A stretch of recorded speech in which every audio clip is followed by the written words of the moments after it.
And God has been doing an amazing, amazing work there in Sweden. You've been hearing about it. If you've been coming to church, you've been hearing about Sweden, what God wants to do. Well, we want to say that this past weekend, they're in Sweden. Come on, they were doing what they do here in Hollywood and taking it there to Sweden. Why? Because God has opened the door for our ministry. We got reports that they had 2 services, and both of them were packed to capacity, standing room. Sharing, Pastor Gabriel, sharing on harvest. And today I'm going to continue in that same theme or subject that we're talking about, because I believe this harvest is not for some, but it's for all. It's for everyone here.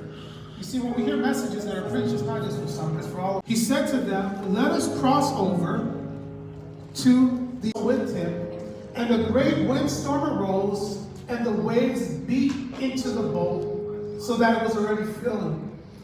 But he was in the stern asleep on a pillow, and they awoke him and said to him, Teacher, do you see? Here in the Bible we just read an important account. We say, what does crossing and this boat and come out into the water at the shore and teach to the crowds there on the sand, because there was so many that gathered. And so Jesus found this boat that he was in and used it as a pulpit, and he kind of speak and bring teaching while the people stood on the shore and listened to Jesus.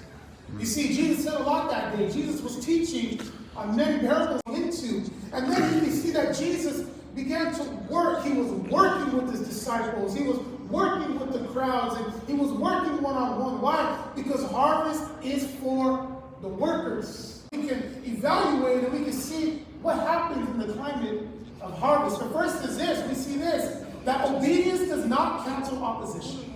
Ooh, I like that one. Obedience does not.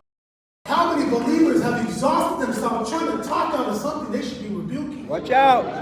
Come on, Pastor. That's right. Now you're depleted. Now you're defeated. Now you're exhausted. Now your head's down low. That was me you're right trying there. To talk to